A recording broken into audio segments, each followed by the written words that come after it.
When I am helping people find a franchise, I have to understand a little bit of what the franchisor is looking for.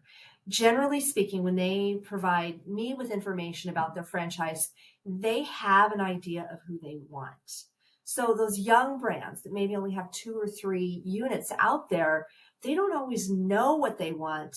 So they're open to taking on franchisees that may or may not work out. So it's a risk in the beginning for young brands or young franchises because they don't always know. And it's trial and error for them, just like it is if you started a new job or a new employer creates a new job posting. They don't always know how it's going to work out.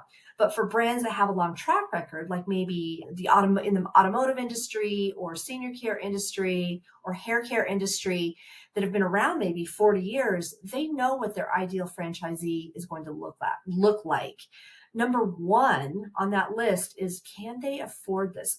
Do they have the hang time, the financial hang time, and the emotional hang time to wait this out a little bit? Just because you open your doors doesn't mean you're going to start making money in month one.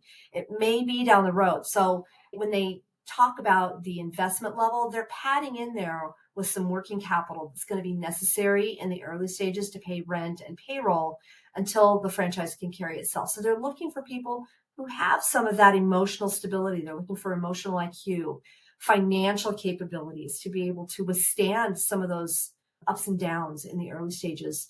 But having that emotional EQ or the emotional connection with the franchisor and emotional maturity is very important because a lot of running a business is between the ears. It's that mindset.